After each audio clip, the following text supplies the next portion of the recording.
In high school, we played a game.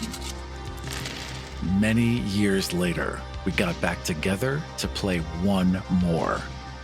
Little did we know, this time, the game was real. Join me, Aram Vartian, on Start Playing Games for a brand new type of fantasy role-playing. In TTRPG, you play a group of real-world, deeply flawed adults who are transported into a fantasy realm via a predatory, sinister role-playing game. The game transforms your characters into paragons and rewards them with strange and frightening powers. In TTRPG, you are confronted with your truest desires and deepest fears. And only you can decide when the game is over. Check out all of my available Start Playing Games campaigns at aram.gay. Okay, wait, how did we decide it was pronounced? I can't remember now. Pronounce it the way you want to pronounce it. No one can judge us except the French, and you know what? I don't give a shit what they think. Fair. My name is Aram, and my pronouns are he, him. I'm the producer of the Dungeons & Dragons podcast, God's Fall. My name's Dylan. My pronouns are he, him, and I'm a physicist from Canada. Welcome to Kill Every Monster.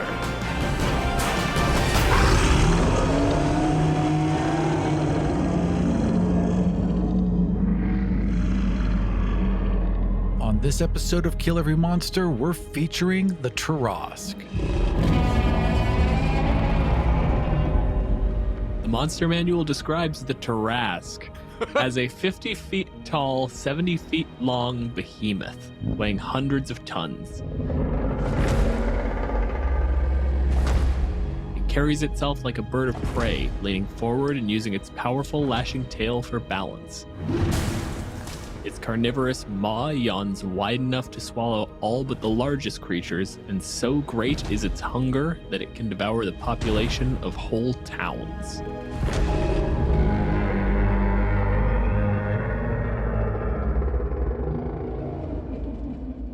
We are joined by Harli Kane. Harli, whose pronouns are she, they, is a performer, cosplayer, streamer, TTRPG aficionado, dungeon master, dice fairy, and Brandon Sanderson superfan. She's best known as Luos on the World's Guild, Kayori on Creative Crits, Nezetta on Worldbuilders, and Leo in various other one-shots and stories. Welcome to the show, Harli. Hi, I'm excited to be here. We are excited to have you here. Thank you for coming back again after we had just a little bit of internet trouble the first time. Yeah, I'm going to blame a Tarrasque, actually, for last time. They always go for the power lines first. Tarrasque is sort of one of those classic monsters that a lot of like older DMs know really, really well. But for the new players, Harli, what is a Tarrasque? So basically, it's like this kaiju type monster, but its origins are, like they have French origins, like European origins. So I feel like it's this interesting blend of cultures and stories into this huge ass monster. I'm going to have to pull up the breakdown of what critters this thing is again, because oh yeah, it's too complex for me to remember. You think the Manticore is the one where they pushed everything together, but it's actually this one. So yeah, it was in Provence. It's supposed to be a creature that climbed out of a lake and was defeated by a saint. And the whole deal is that a huge dragon, half animal, half fish, fatter than a bull, longer than a horse, and it had the face and head of a lion, teeth sharp as swords, the mane of a horse, a back that was hatchet sharp and bristly with scales keen as augers, 6 feet with bear-like claws, the tail of a serpent, and a double shield like a tortoise's, one on each side, which is a bizarre thing, but also not that big. Like six feet. Not that big. Also looks nothing like the art. I was gonna say, like, we lost a lot of that by 5e. It kind of looks like a dragon. That is the only part of that registered with me. It's also, as far as descriptions go, fundamentally incoherent. I literally cannot imagine it at all. There's no way to put the words they said together in a way that makes sense. It also sounds like the way that, European travelers would like talk about, like they would just see a rhino and then they would describe it as like, it's a fantastical dragon armored car machine because they didn't have words for it. So they would just over describe everything. There are some accounts of it that claim it had poisonous breath and shot sulfurous flames from its eyes, and I Wow. really regret that we lost that. That's pretty fucking sick. From its eyes? That's cool. Not just flame, but burning, stinging acid flame. Flaming sulfur. Terrible. Like hellfire shot from this thing's eyes, which I guess makes sense because it was beaten by Saint Martha, who sprinkled it with holy water, held up a cross, which made it just kind of like turn submissive and obedient. And then she tied her girdle to it, led it into town, and the villagers cast rocks and spears at it until it died. And that's how the Tarrasque story is supposed to go. You have to really force yourself to think of the Tarrasque as like a horse-sized object for that story, because otherwise it's Yeah. very strange. Yeah. No, this 50-foot, 70-foot long, like, abomination. And there's one lady who's like, hold on, let me take my bra off. That's what I'm gonna do. Next time I'm in a D&D game and there happens to be a Tarrasque, my character's gonna take the bra off and just like sling it at the... Come on, we're going. Oh my god, that should be the key. That's a phenomenal backstory. I want to build a halfling running around, and her weapon is a sling, except the sling is a bra, and it's just like, no. Just ready to go. Based on legend, this is how you kill the scariest monsters. Where is the connection between this horse-sized salad monster and Salad monster. Yeah, you dice up all your ingredients, you scoop them around a little bit, and you're like, that's good. yeah, it's just kind of like a blender of monsters, but it's like the size of a horse. Where is the connection between that and this gargantuan giant killer? Do you want the serious answer? Yeah, well, whatever answer you got. I mean, Gygax was not obnoxiously so, but a fairly devout Christian. This is a thing that was taken on by a saint. He's probably heard the stories, and when he's pulling from old mythology to put into his game, it's also a creature that gets used a lot in actual French heraldry. So it sort of like gets blown out of proportion how intimidating this creature is, But when did it become this big? Oh, that's per edition, and it gotta add like 5-10 feet. I mean, what other character or what other monster is like a kaiju though? I mean, like it really does like satisfy that. So I wonder if it was just like somebody like, oh my god, I'm being really creative. Let's take this and mix it all together. More salad. Boom, you got a 50-foot monster. I do like the idea of a monster that when it appears threatens kingdoms. I really like that quite a lot. There isn't anything else in the book that said, I mean, dragons can threaten a kingdom, but dragons usually have wants and needs and you can barter with them. You can't barter with this thing. It says it's a force of nature as much as it is a monster. In the Middle Ages, they were surrounded by small animals, so what they thought was a big animal was like, you get the two descriptions side by side where you're like, oh yeah, it was unimaginably big. A terrible dragon of unbelievable length and great bulk. It was fucking 6 feet or so. Right. So if they saw a moose, it would be just That would be the worst largest day thing of their ever. life. But their description of it is that this thing was a crossbreed between the biblical Leviathan and some sort of magic Galatian bull. The mythology implies that it should be huge. And when you're reading it with kind of that modern eye, it's like, no, it should be enormous. And it might just be that if the biggest animal you ever have to contend with is wolves, like size of a horse is pretty fucking big. Yeah, no, it's true. Okay. Now we're sitting here with tanks and we're like, hold on, turn that up. I don't like that yet. Bigger. We've seen a bunch of whales. Yeah. Yeah. Okay. It does change our idea. Yeah. Impress me. See, what I think the best part is that the town, I think it's called Tarrasque in France, their crest is a Tarrasque eating people. Like their town crest. That is so metal. I want one. I mean, that's just smart. Normally you use a crest as like a symbolic representation of yourself. This has two creatures on it and you're pointing to it going like, no, that one's me. See the thing in the mouth? No, not with the mouth. In the mouth. That's us. That's us. Every town should have to redo their flag as their local creature, whatever, a cryptid exists in their local thing, killing their Just townsfolk. consuming. Like every flag should just be that. There should be a Mothman flag taking people out. Everyone should have one. I'm here for it. A chupacabra, a flag, just these angry eyes and just blood everywhere. Oh my god, that's so cool though. Half of southwestern Ontario is just angry Canadian geese and people fleeing.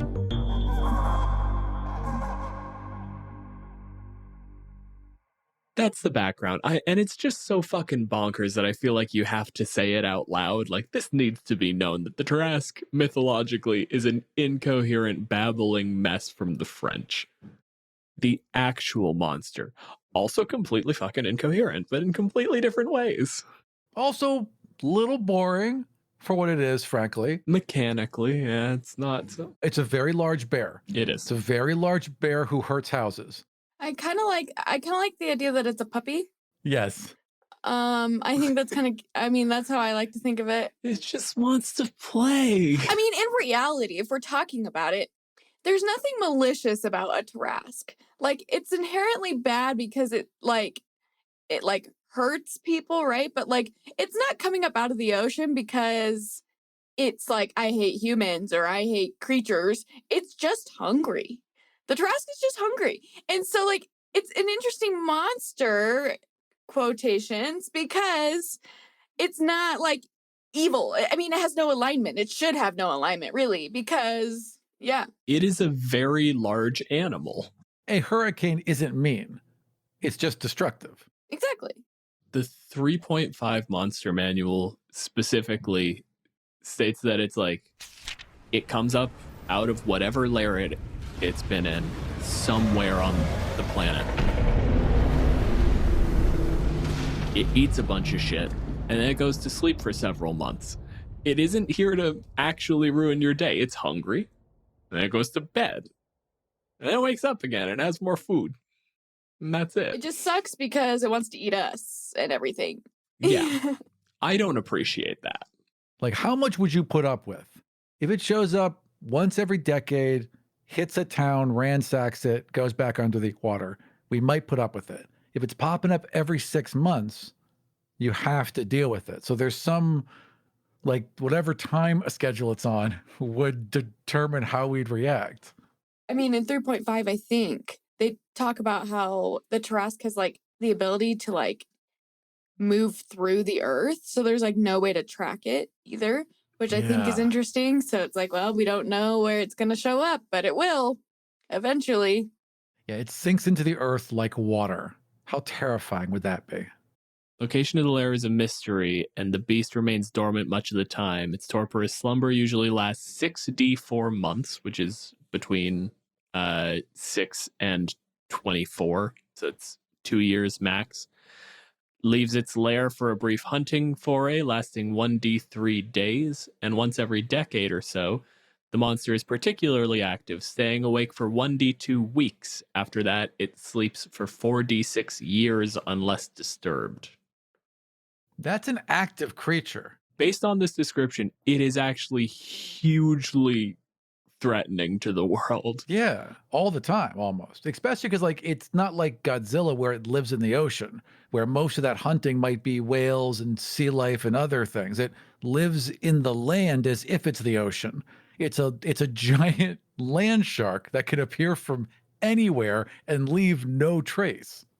They also, like, very pointedly will not tell you what this thing's fucking deal is. Many legends surround the Tarrasque's origin and purpose. Some hold it to be an abomination unleashed by ancient and forgotten gods to punish all of nature, while others tell of a conspiracy between evil wizards or merciless elemental powers. These tales are mere speculation, however, and the creature's true nature will probably remain a mystery. The Tarrasque isn't in the habit of explaining itself, and it rarely leaves living witnesses in its wake. This is just a thing to be a mean DM. You have too many levels, and I'm going to hit you now. I mean, really, though, I think, honestly, one of the problems I think with the Tarrasque is that it is just, it's unbeatable, almost. Like, it has no reason, it just sucks. For me, it's in a weird place where I want it to be either even tougher or have the ability to get stronger, or I want it to have some sort of reason. Like I need it to have like one other thing it does because it's got some very cool abilities. The fact that it can reflect a bunch of spells, the fact that it can swallow things whole, I mean, it's scary. Sure, of course it's scary. It doesn't need an ability for that. It's a very large boy. Right? It's got some cool abilities. I just wish that it did. I just wish I had a little bit of like direction in the world instead of just shows up, eats things, goes to bed, repeat. You were completely right when you said it near the top, Harley. Like, it's not a monster in that it's not purposeful enough for that. Well, actually, we should ask the question, Dylan. Don't answer it. Yeah, you're right. Harley, is the Tarrasque a monster? Acts of God or forces of nature are those monsters? The Tarrasque is a monster in the way that it is destructive, and like you can't convince it to not be destructive. I mean, I think its intelligence is like 4 or -4 or something. Yeah, its like intelligence that. is 3, Yeah, it's got- -4. Yeah, Its intelligence is 3, it's a -4 bonus. Like, this is the intelligence of a particularly clever dog. Which makes me think, like, so is the Tarrasque's brain really small? yeah, relatively. Yeah. Right? Like with dinosaurs. It's a science, Dylan. It's true. Don't take this away from me. Little pea-sized brain means dinosaur. No, it's not. I don't know anything about the size of a dinosaur's actual brain, but there isn't actually a correlation between size of the brain and capability to do things. Really? I know, he ruins all the fun science for me. That's not real. Take it in the simplest case of like, if you're really, really huge, you still need to coordinate all of your organs and tissue. There is way more to keep in check, so you just need an inherently bigger brain to handle it. Like, You need the surface area. Yeah. you need more brain to make it go. So the bigger brain making it more intelligent isn't actually how it works, and I always feel bad when I do this kind of shit. No, I just had no idea. I thought, He should also feel bad. It's okay. yeah, I'm really upset.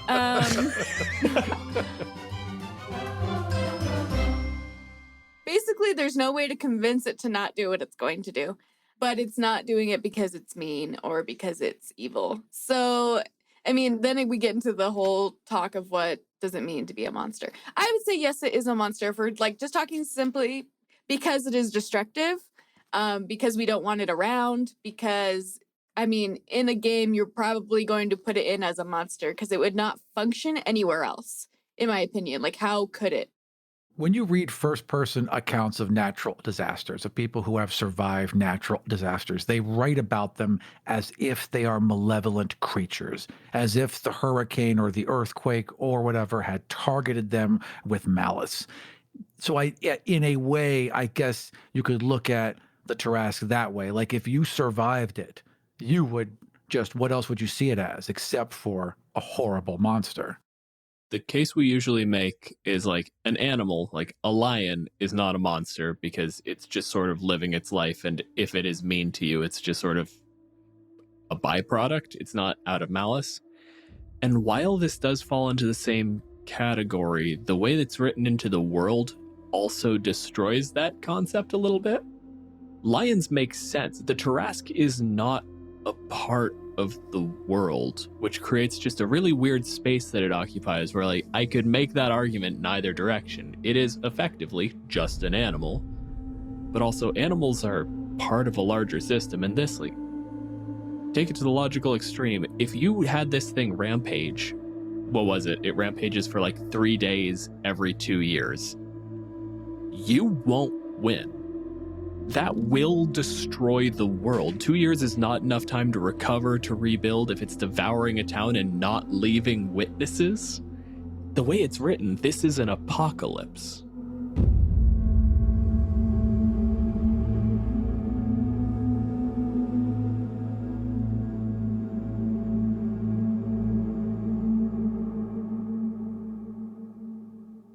So we've got this entirely incoherent mess. How would you change the Tarrasque in 5th edition particularly?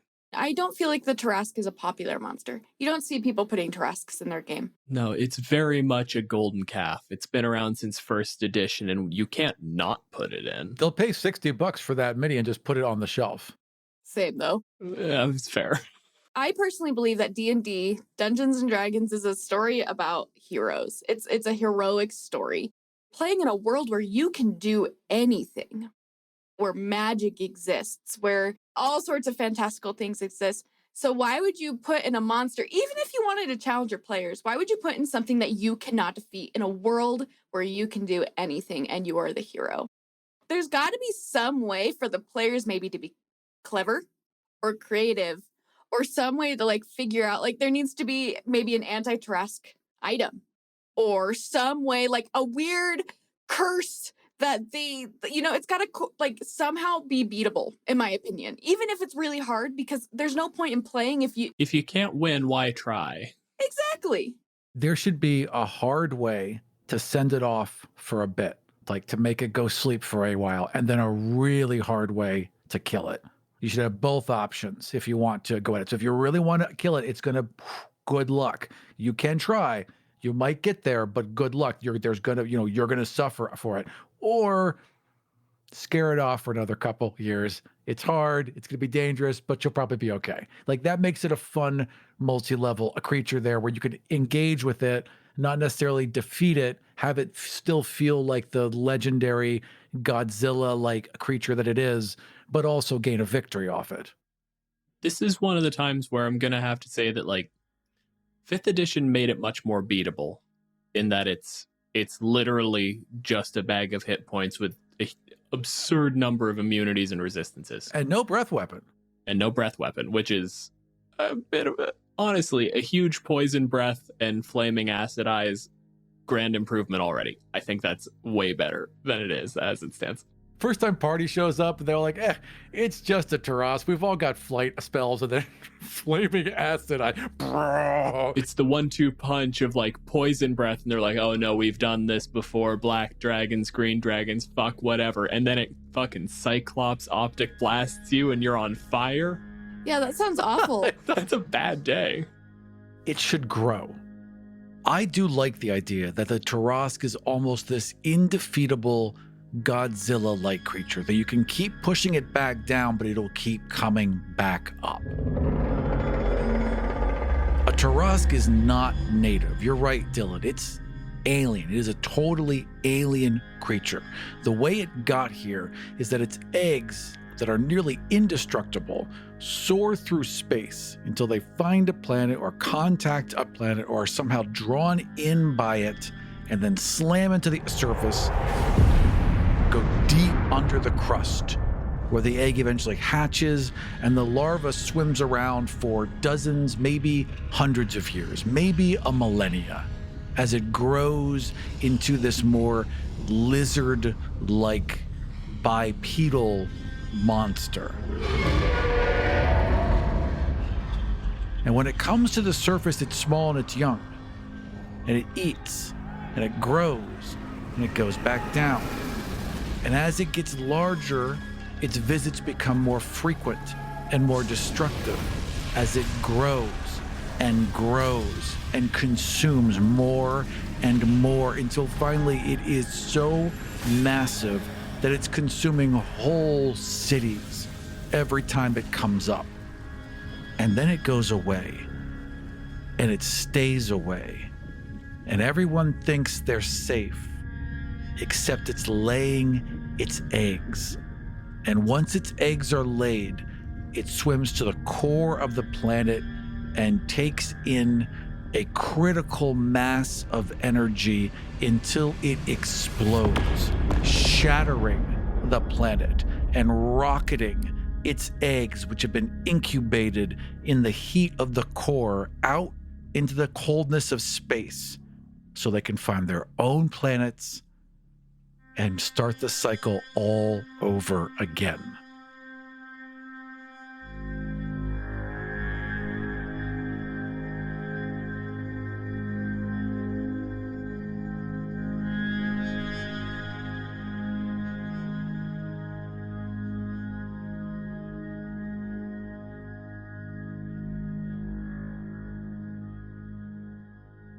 It also creates a lot more of a narrative around them, which is sort of my perpetual objection, is the Tarrasque feels like the post game as written.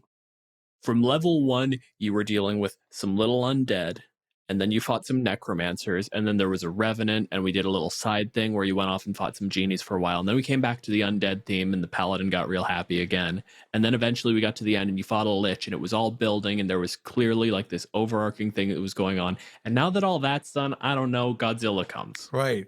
You're so powerful, you just checked off enough boxes that now you get to fight this creature. There's no buildup, there's nothing, there's no interaction, there's just a fight. If you create that narrative of like, no, the meteor hit, everyone knows about when this happened. And since then, every once in a while, towns just vanished. That would be cool. Plus, you can do some good Eldritch horror shit because initially the Tarrasque regenerated.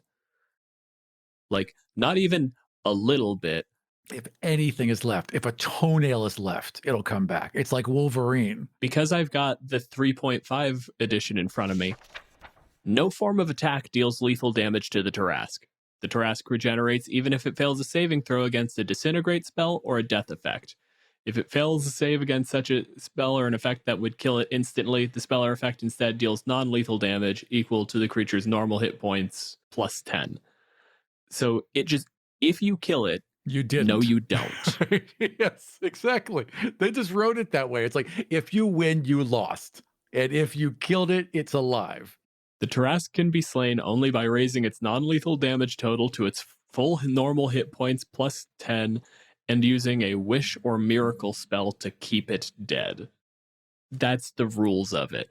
And that's absolutely fucking insane. But it also means you can do some really good Eldritch horror, because if this is a thing that is sleeping for years and you can mine Tarrasque flesh, and you have a society down there that is eating the meat of something that is growing back constantly. Ooh. You've got an entire new breed of monsters that you can start seeding, these giant hulking creatures that are starting to grow.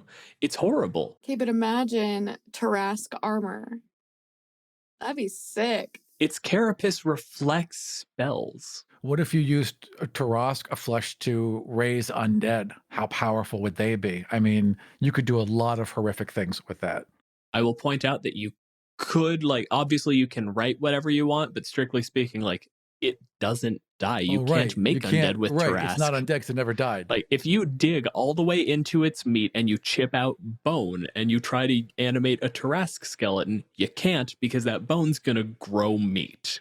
So horrifying. That's so gross. Yeah. It's fucking terrible, but that regeneration is sort of what makes it apocalyptic, and that whole thing of, like, you can't kill it. Even if you do kill it, you have to kill it and then hope that it doesn't come back so hard that magic makes it stay dead. Side note, totally forgot that there was both a wish and a miracle spell in 3.5. Because if it's a god, it's a miracle, and if it's sciencey, magey stuff, it's a wish. That makes no fucking sense at all.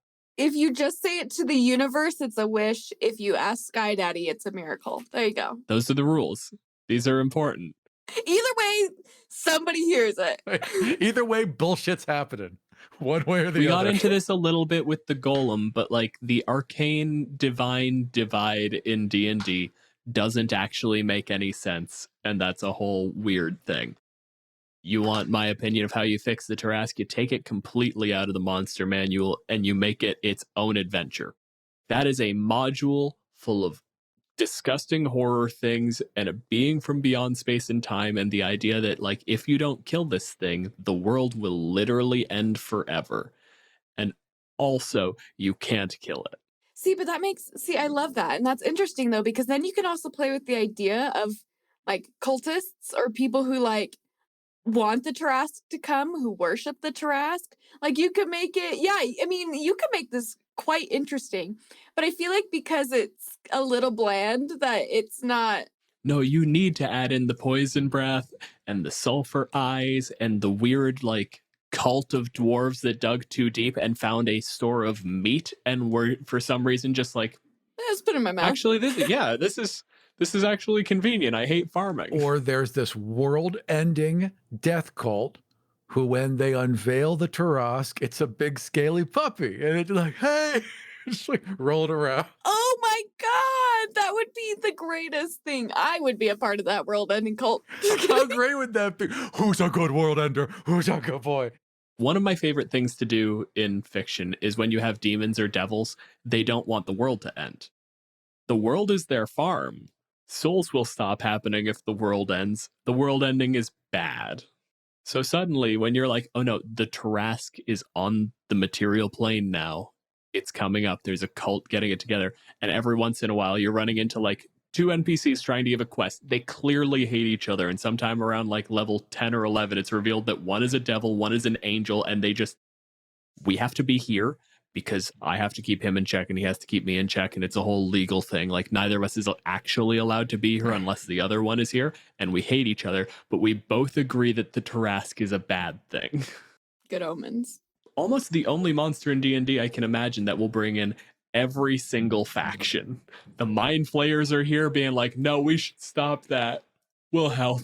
This could be a surprise endgame thing. You've raised all these different factions. You've had your players go against them. And then all of a sudden, there's this extra threat. And maybe one of you guys did it. Maybe a player cast meteor a strike. And the meteor they grabbed just happened to be one of these eggs. And that's how it got here in the first place. There's lots of ways you could introduce this as a complete surprise and just upend those later stages of your campaign.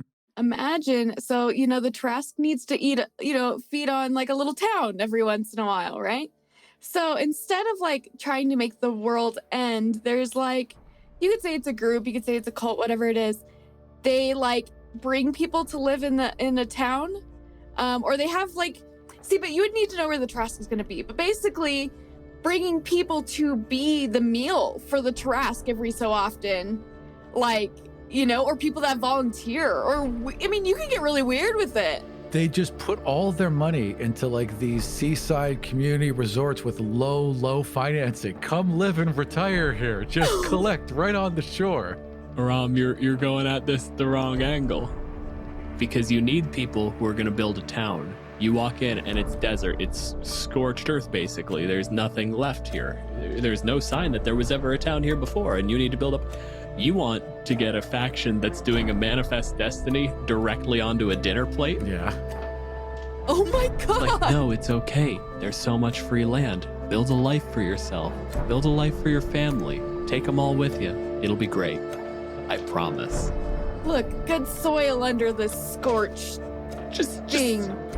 ignore the bones. Bone meal's good for your soil. Nothing happened here. Wink, wink.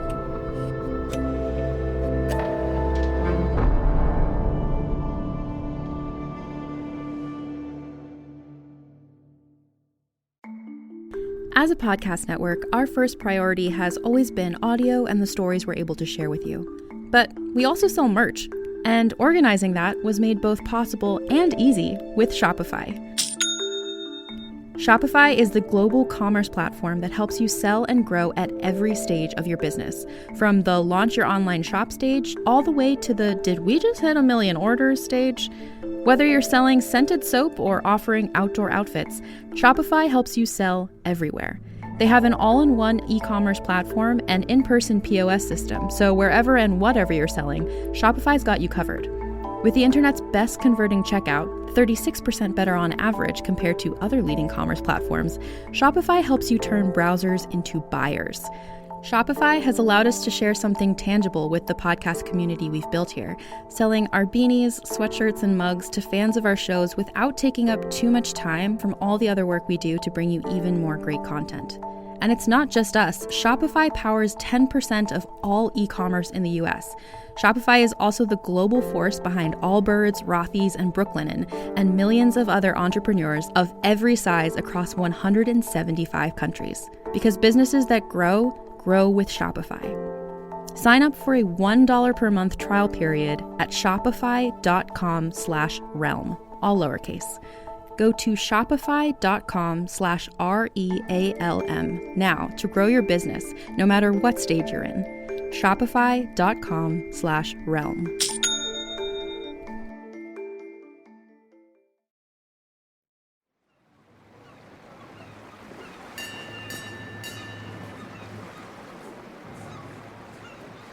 The city of Waterdeep has always been a hub for events, be it a mad mage taking over an old dungeon, ancient masked lords running the city like a cartel. That one time a beholder became a mobster. The city is busy.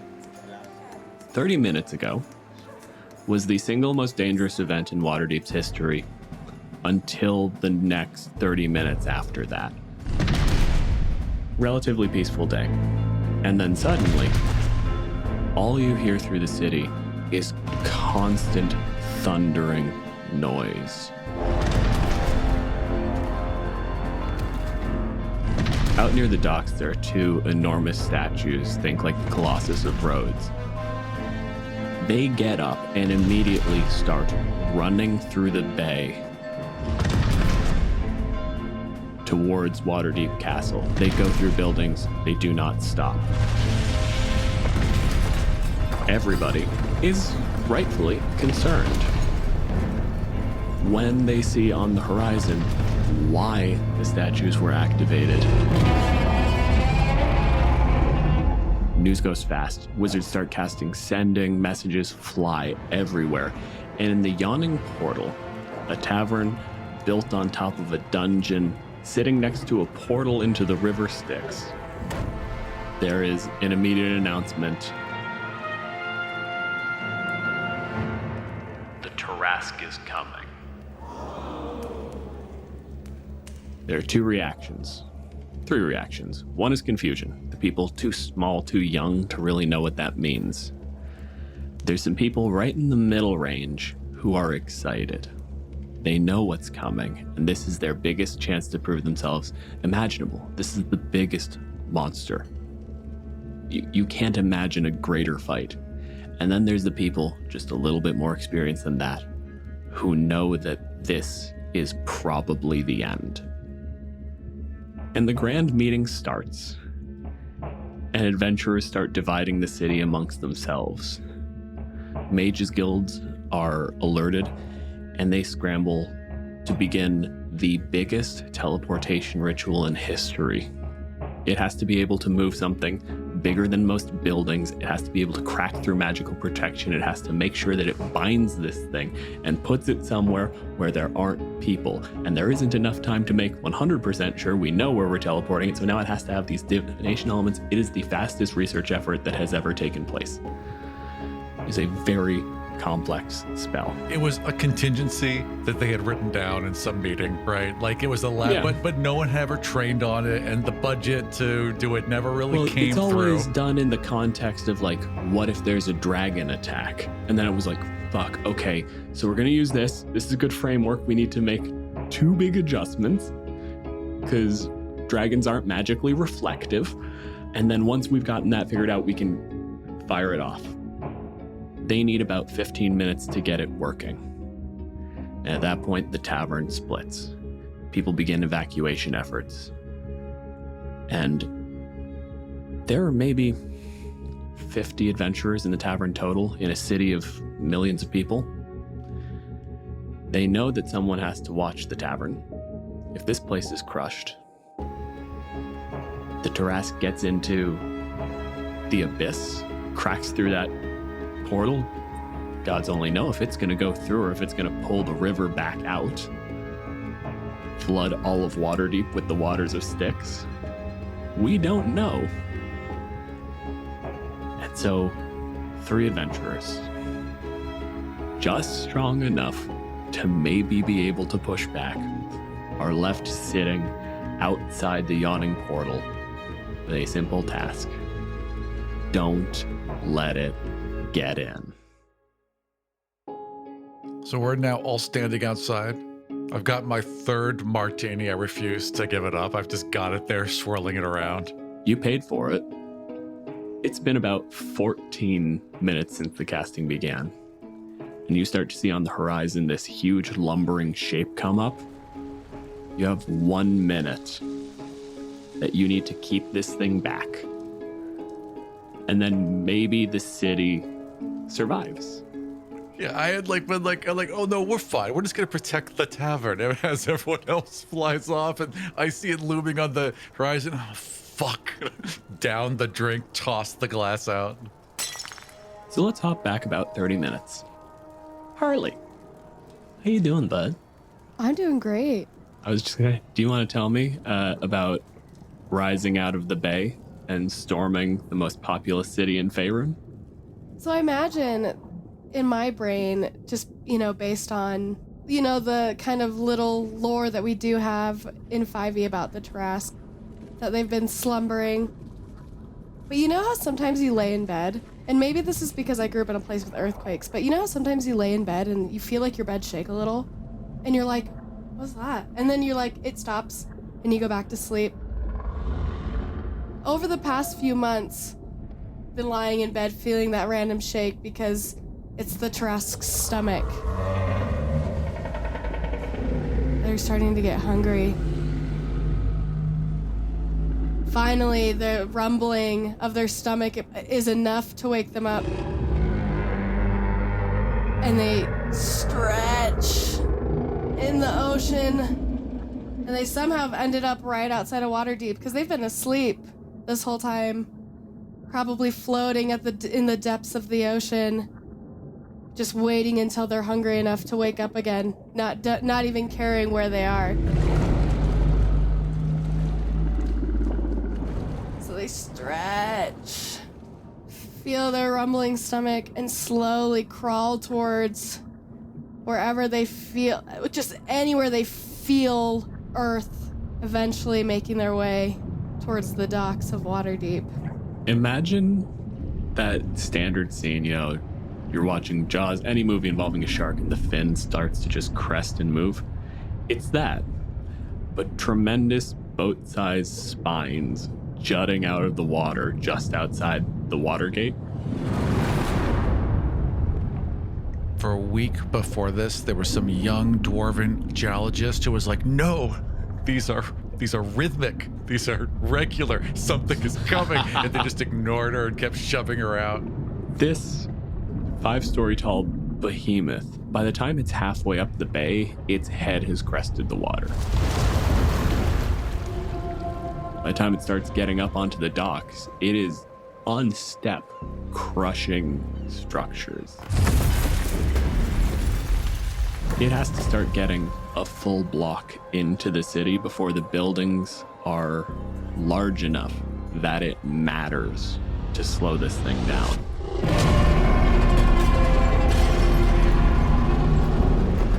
Harli, is there a path you're taking? Is there something you're going towards? Or is this just a raw move towards the most people?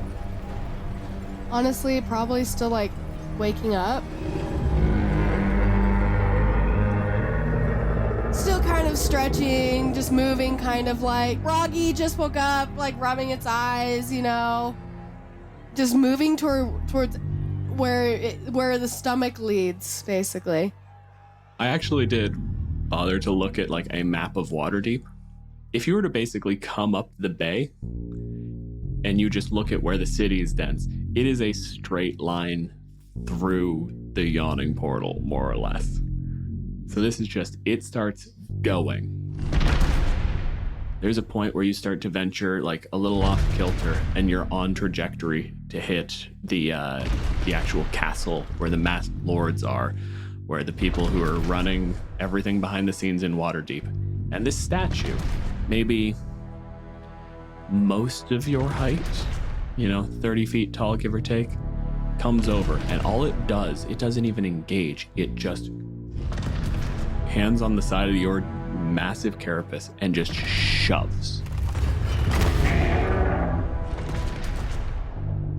It just redirects away from the castle and then goes back to guard. These statues are controlled by the masked lords, and all they're doing is making sure that the people inside the castle are safe. I want to use my tail to smack it. 21 to hit? Yeah, 21 is going to hit something 30 feet tall. Absolutely. Okay. So I don't want to go all out. I just wanted out of my way. This is like slapping a hand away. Yeah, exactly. Okay, Snooze on the alarm. 22. The Tarrasque is a siege monster. Deals double damage to objects and structures. This isn't a creature. It's a giant statue. So that's 44 points of damage. It also has to make a strength save versus a DC 20 or be knocked prone. I don't have stats for these statues. I'm just going to give it a 30 strength because it's real big. That's a plus 10. And it rolls a 13. You turn around across the chest of this massive statue, and it goes sprawling backwards through a wall. Just lands on its ass. So when that happens, as long as you are not moving back towards that castle, if you're not like pursuing this, it just gets up and it seems to notice the gap and it starts just residing in the hole in the wall it created. I probably wouldn't want to spend much time going that way. So, unless I should probably pull up a map. The only thing in that direction right now is the castle and basically mountainside. And the other thing is hitting that thing, the way it feels, the way it smells, that's made of rocks. Rocks is not food. Yeah, okay, then I'm probably gonna go towards where I smell people. I will go this way, but it's because I decided. Yeah. Well, fuck. And out of that huge dust cloud, that thunderclap of something smashing through the wall, that's where we come back to our party. Martini in hand, watching as, like, down the widest streets, you see something looming up at least as tall as the buildings on either side.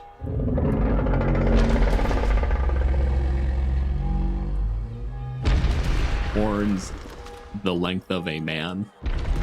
This thing doesn't seem real. And now we're gonna roll for initiative. Wait, you said we had a round to prep spells and things. So we're gonna roll for initiative to get those done, Okay. and I'm gonna just ask you what you do to get ready when this thing is coming up the road at you. All right. 18 plus 3 is 21 for Volodar the Magnificent. He's buzzed, but he's aware. The amount of sobriety inflicted by the presence of a Tarrasque. That will sober you up, yeah. That's true. Substantial. Slapdash Tiny Toes got a 12 on initiative. Austin? I got a natural 20 for 24. Ooh! Wow. What's your character's name? Keyfree. Keyfree. Harli, where's our monster from? I got a 7. Okay. I'm not very dexterous. No. Let's go! Go! Let's go! There's lots to look at. You're a little distracted. It's fine. I'm still waking up. Yeah. I need a few humans in me, and then You're just scanning for like the nearest coffee shop. You've got priorities. yeah, exactly. Hello, could I get a... No, I just... I need a venti. Yeah, really though. It's liters, not ounces. Could you fill up one of those boats with coffee? I'm like, okay, but iced coffee? Can you help me out? I need you to just fill the bay. I'll bring an iceberg. We'll work it out. As this thing is coming up, you're watching it just incidentally as it walks, as the tail sways, crashing into buildings and smashing through.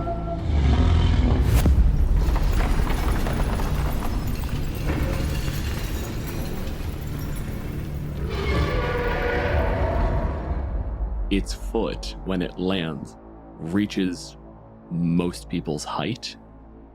If anyone is where it steps,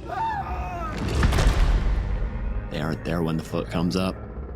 And there is a point where you see someone come up just wearing robes.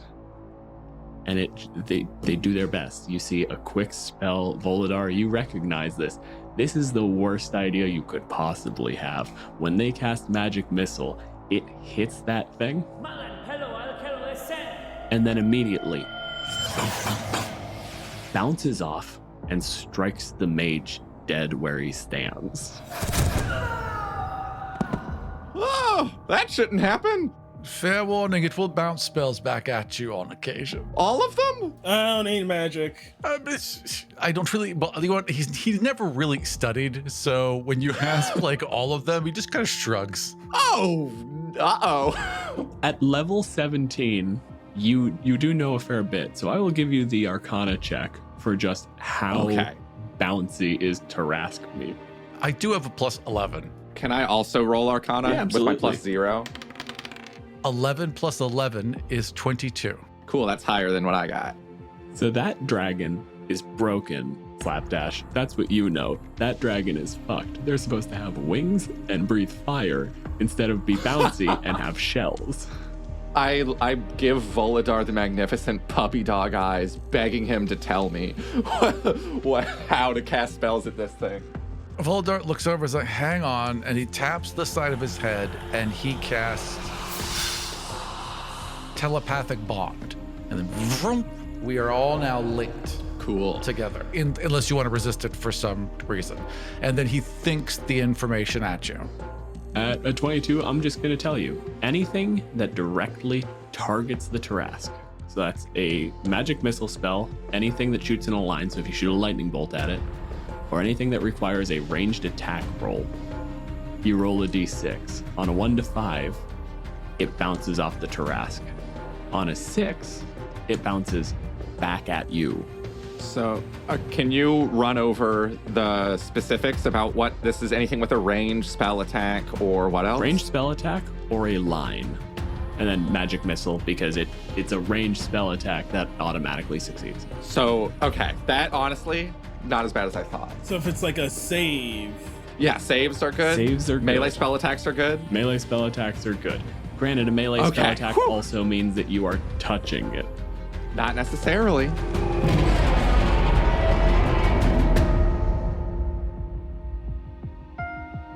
What we're gonna do is you had a little bit of time, like 10 or so minutes, before the Tarrasque actually got here to do some prep work. So we're just gonna go down initiative order. Give me your rough description and tell me what you do getting ready for this. First up is Kithri, our natural 20.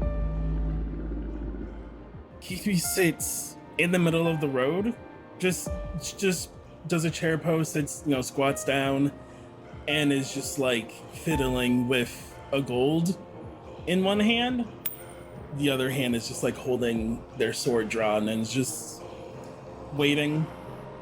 And you're sitting there just dead calm watching as there are flashes of magic across the city. Every single adventurer, every caster is actively trying to either just make sure they get out or get other people out. So in this little beacon of calm, just preparedness, can you give me a description of your character? Yeah, Keithy is an orc. So he is like 6.5, 7 feet tall.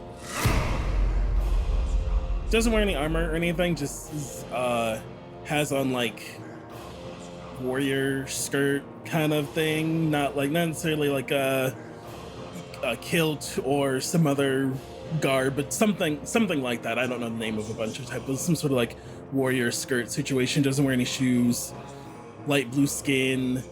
One of his tusks is cut, and then there's like a scar on his lip from where it got cut off. Broad shoulders, a shaved head, and he's just sitting there with this like calm determination of finally something worth my time.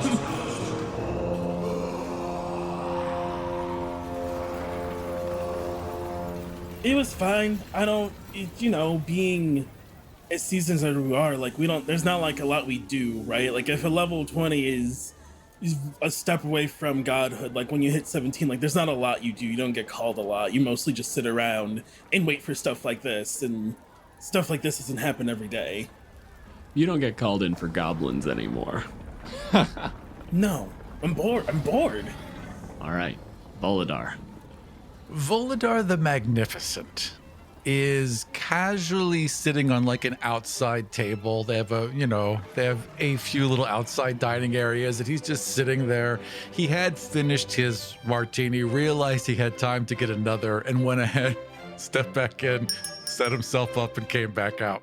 And so he's just like picking the olive out of it, flicking it. He never eats the olive, but he makes sure he always gets the olive. And then as he's sipping his fourth martini, Kithri and Slapdash, you hear like a little polite doorbell asking for entrance. The Skype ring. Yes, you can join my Skype, exactly. All right. Is there anything else you generally do in sort of a preparatory capacity? He sighs and he looks up at it and he shrugs and he snaps his fingers and casts mage armor. And then just kind of looks over at Slapdash and just kind of shrugs. Like, well, it might help. All right. Now, same deal. Quick description. Volodar is a tall, rather magnificent-looking elf. He is dressed in his finest robes. He spends gold freely. His fingers are covered with rings. And he is a recently retired dean of a magic school.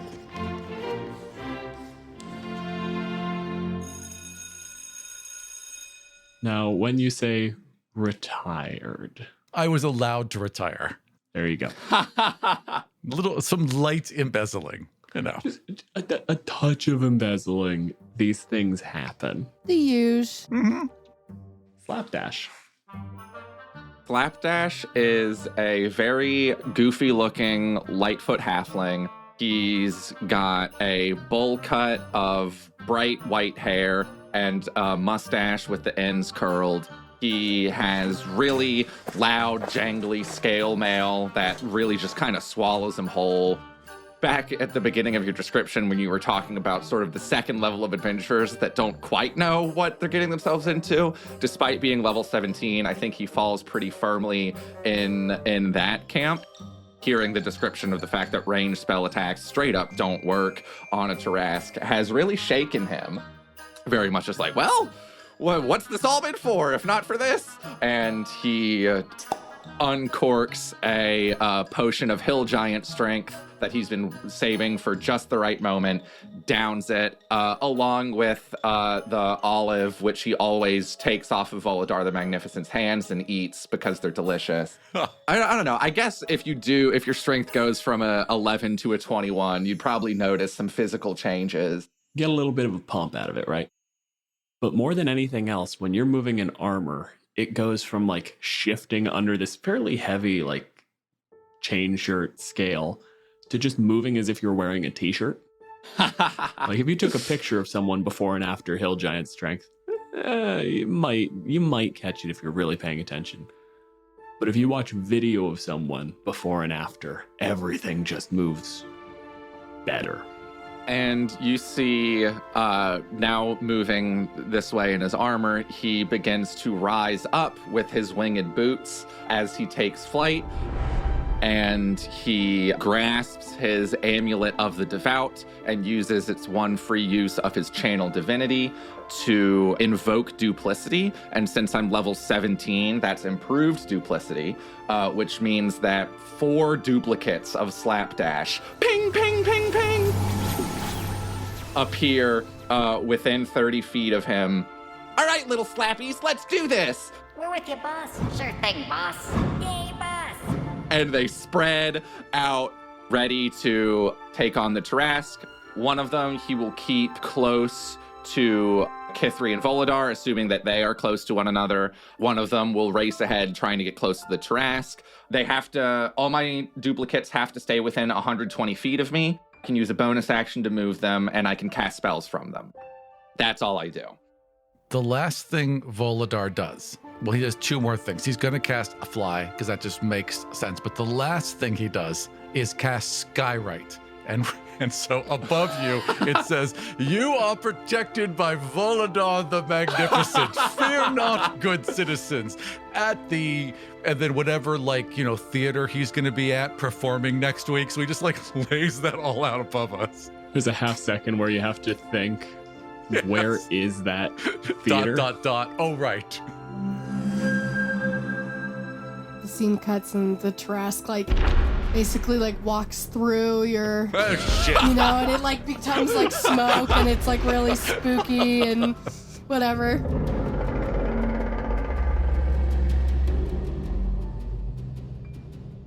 At this point, basically, where I'm going to say the combat is going to kick off, is the Tarrasque within about, 45 feet, let's say. A little bit past, just straight run-up range. And this is the point where it seems to have taken notice of big flashy magics happening around it. There is suddenly a tiny man just hovering in its face constantly. And then the orc just squatting in the road. We're going to go to Kithri. 45 feet away? Actually, you're right. There's no point to start. We have a fighter. Why would I start it further away than you can reach? 30 feet away. That was a dick move on my part. 30 feet away? Well, Kithri's gone further out. We're I'm right up against this tavern, waiting to the last possible minute I have to be involved, right? Of course. Kithri's actually out there. Austin, how far out do you want it to be? Because you gave me the same reaction with 30 feet that you did with 45. Yeah, it can be however. Listen, I'll let you know that I can get there regardless, so you do what you're gonna do. Okay. Then we're going to say that it's about...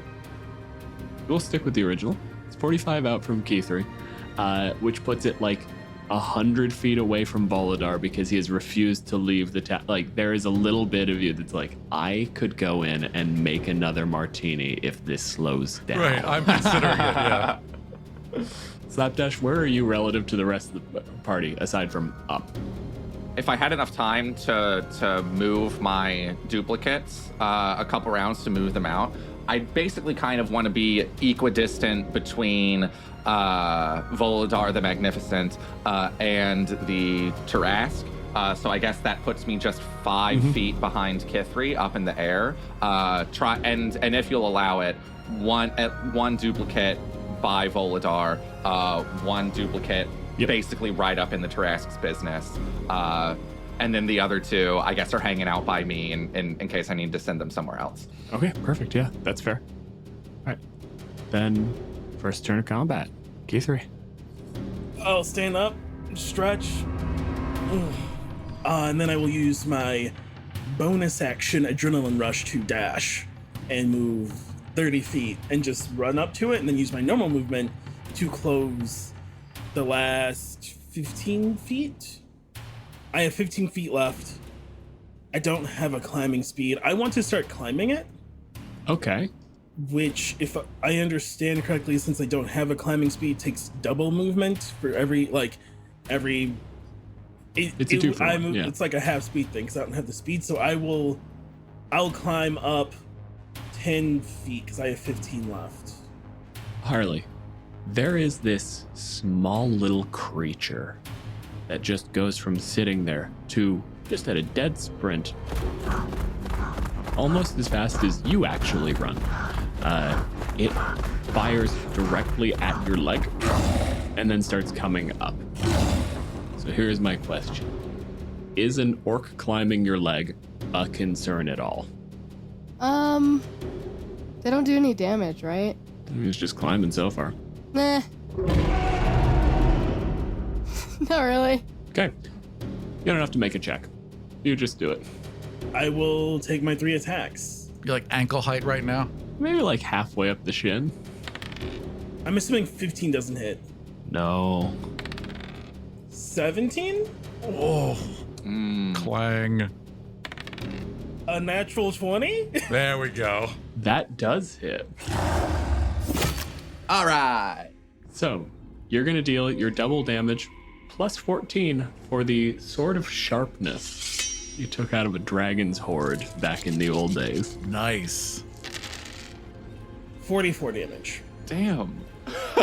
The sword of sharpness actually sharpens as you swing it. It's been so long since you've swung it. It was a little dull coming out, but those first 2 hits sharpened it right up. Like, as you swing it, it's actually the magic waking up. The metal itself is not very sharp. Like the sword, if you were just in an anti-magic field, you could almost run your finger up and down the blade and it'd be fine. It's the magic that does it. Austin, there is a secondary effect to the Sword of Sharpness. Do you want to roll an extra d20? Remember how this works? I don't, nor the audience does. Please inform us. When you crit on those Longsword of Sharpness, roll a natural 20. You roll a second natural 20, or you roll a second d20. If you roll another 20, you can lop off a limb, or some. If that doesn't make sense, the GM will give you something else. Whoa. Cool. Very cool. That's sick. This is an absolute fluke. I did not know this going in. How's the second 20 come out? 18. Close with no cigar. Not quite. Close? Ooh. Real close. Oh, almost lost a limb. Well, maybe like a toe. Could you imagine? When you only have 3 toes, that's a big deal, okay? That's fair. It is a big deal. No, good point. It only has 3 toes? I assume it's got like the bird talon thing where it's got like the 2 out front and the back. I only have 3 toes. There you go. 3 toes. Yeah, then maybe that back claw thing, you know? Puts a real wobble on him. The Tarrasque starts getting within range and you sprint. You get up the leg and you jump. Single-handed grab into these rough scales, these spikes, and you have like combat gloves, right? So it's enough that you're not getting cut just coming up the leg. And then once you have like a good hold, maybe halfway up the shin, it's just a hacking motion of just trying to get through that armor until you finally get like one swing, blade directly into meat. And then it notices you're there.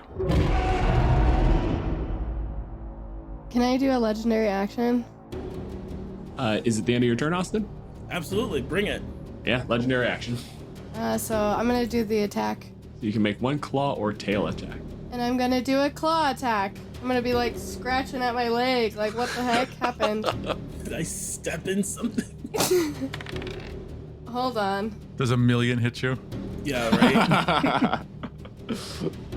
That is a 30 hit. Wait, you have disadvantage to hit me. That's right, roll a second time. Does a 26 hit you? Wait. Yes, damn. It's Damn. 1 away. I was 1 away from being able to stop it, I'll let you know. He's got a bag of tricks, this one. 30 slashing damage. So this claw comes down and just rakes across the leg. Austin, I'm gonna have you make an athletics check at half damage Oh, absolutely. to basically not be knocked off the leg. For half, I'm fine.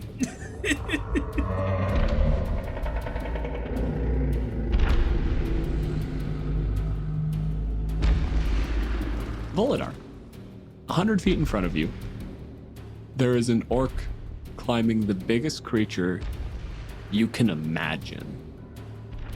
Well, Volodar sighs, puts his 5th martini down, which is empty. His cloak billows, and he's wearing a cloak of billowing. So when I say it billows, there's no air. He creates it as he lifts off the ground. Just goes kind of like 30 feet up until he's a little bit more at eye level with this creature. Not quite, but You've reached the height where it's like a tall person talking to a short person instead of a tall person talking to a cat. Key 3, in your head, you hear, "Care to be a bit higher?" I look at you and I just say, do it. Lovely. Vortex warp. And I'm going to pop Key 3 from where he is to right on that thing's shoulder, Hold up. directly next to its neck. Because you did this before. I can teleport them 90 feet, which would be plenty high enough. And as long as they're on a surface that supports them, we're good to go. Okay. Yes, you can actually cast it this time. So key 3 vanishes from where they are and reappear. Which shoulder would you like to be on? Left. Left facing me or left? Either way. Poof. There you are. Volodar the Magnificent, you're calling it stage left. Yes, stage left. Yes, of course. All right. So is that your anything on a bonus action? I can only cast 1 spell per round, correct? You can technically cast a cantrip now if you want. Technically cast a cantrip. Could do it as if you can do it as a bonus action. So with his left hand, he starts to cast Vortex Warp, and with his right hand, cast Dancing Lights directly in the Tarrasque's face. Okay, hold on. How? It's a 120-foot range. Is it a bonus action to cast Dancing Lights? Oh, I see what you're saying. No, it's not. Okay, I can cast a bonus action spell. I'm sorry, you're correct. This is why I always check when you tell me you cast spells. With his bonus action, he billows the cloak. That's what he does with his bonus action, and then casts Vortex Warp. And he is done. That's right. There's a scattering of applause. I assume it comes from your bangle of applause. Like you've got the cloak of billowing, just a little bangle that every once in a while you give it a quick shake and it just generates applause. I have a bangle of applause. No one's actually clapping. It just casts whatever cantrip that is that like makes you do auditory things, so it just sounds like there's applause. That's the end of a turn. Harli, do you want to? I don't want to do anything quite yet. Then slapdash. I can use a bonus action to move all my duplicates. I want to make my duplicate that was by Volodar follows. Right behind you, boss. And then I want to be sure that my one that's in Tarrasque range is touching the Tarrasque now. Tag, you're in. Got him, boss. And then with my action, I would like to, from that duplicate, cast Bestow Curse on the Tarrasque. Okay, so tell me how that one works. Spiky will need to make a DC 21 Wisdom save. Oh, 21. Or be cursed. Tarrasque does have magic resistance, so you have advantage on this saving throw. I rolled 2 dirty 20s. Oh, yes! Okay. But I would like to use my magical resistance. Like, I mean, my legendary, like, whatever it is, to succeed on a failed save. Can I do that? There's a moment where it looks like it should be taking effect. Key 3, from where you're standing, you see, like, there's usually, any of these conjured things have that divine radiance to them.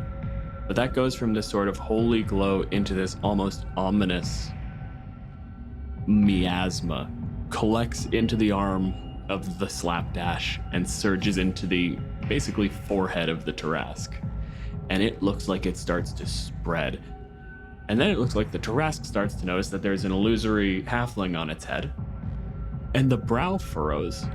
And that miasma just collects and fires out of the thing's flesh.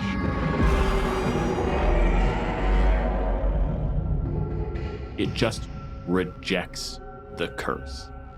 Oh, nuts. Fiddlesticks. Ah, I'll get him next time. All right, so that was my action and my bonus action. I don't think there's a need for me to move anywhere. I guess I can continue rising, I don't know. I'd have to rise pretty far to get out of melee of the Tarrasque, but I'm going to buy... Your fly speed is what, 30, right? 25. 25? Okay, yeah, then you would be at basically head height with this next move. Okay, then I'll do that. I'll keep rising all my turns just because, you know, I don't want to get hit by this thing. So next turn, if you do another 25 straight up, you would be out of range of its melee attacks. Granted, you're like 50 feet over, 75 feet up, so you're like just at the edge of effect being able to hit your duplicate near Volodar. Oh, really? I'm 120 feet away from Volodar? Next round, when you go up, you're like 50 feet lateral, 75 feet up. So, like, I'm not going to do the Pythagoras right now, but, like... I'll also be going up. So I'm matching Slapdash's rate. We're both going up at the same rate. Yeah. Cool. All right. That is my turn then. That's all I can do. All right. Harli. Now that I've been, like, attacked a few times, I'm, like, awake. I'm going to do some crazy Tarrasque roar.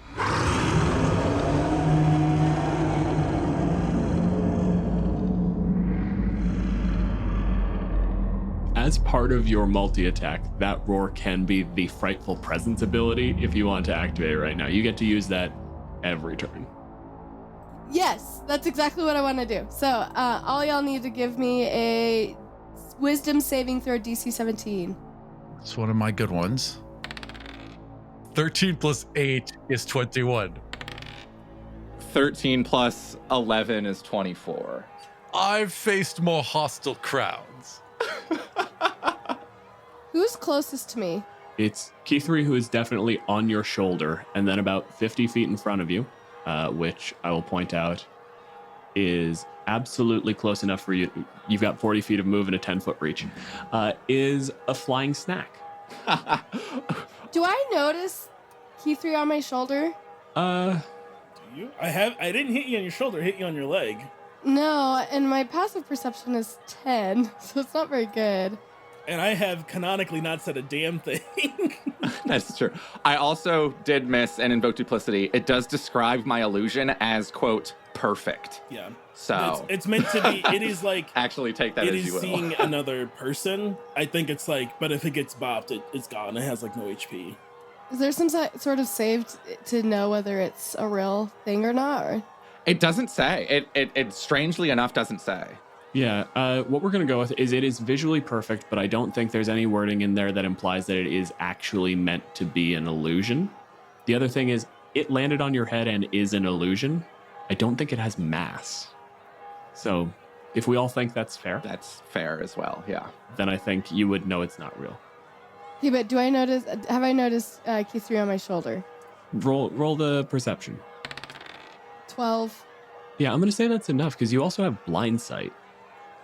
Like, you don't have to be looking at it. Oh, You don't. yes, You can that's true. kind of. You can smell it. You can I can hear the sense. heartbeat. Not too far away from your head. Like, it's not that hard to actually tell that it's there. So I vortex warp Key3, like 50 feet up. He appears directly above this thing's shoulder, drops a few inches, has to balance it himself because it's constantly moving, pulls up his sword, and just as he's about to sink it deep into this thing's neck, the head turns and one giant eye swings to focus on him. And we'll find out what happens next episode. Thank you for joining us for part 1 of the Tarrasque.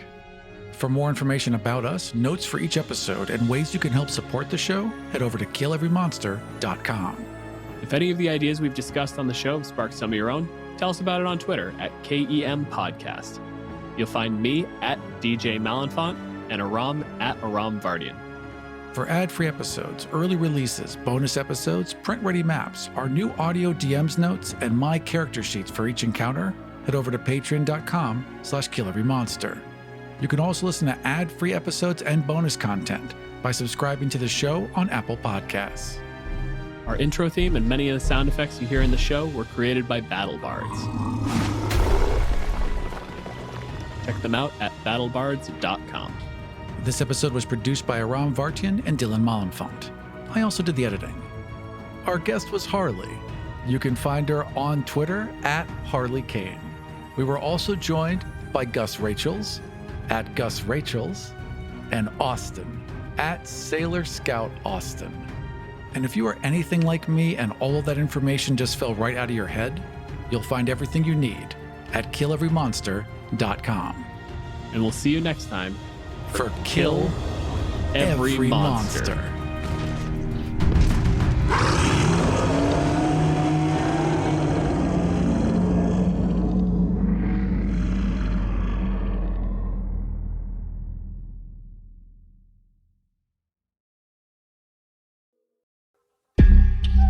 Hey, it's Mae Whitman, and I play Frankie in the new Realm podcast, The Sisters. The Sisters is about a museum curator of medical oddities who investigates the origins of a mutated skeleton with 2 layers of bones. 7 ribs are completely fused. And you have no idea where this came from? No, she was sent here anonymously. Not she. They, maybe? Wait. I've never seen anything like this. Soon, she uncovers an extraordinary mystery that connects her present with one family's tragic past in hauntingly dangerous ways. My grandfather was a journalist back in the 60s and 70s. He specialised in strange stories. Who are they? How are they connected to the skeleton? Play the tape. You'll see. Listen to The Sisters wherever you get your podcasts. We dream about it. We both dream about it. How often? Every night.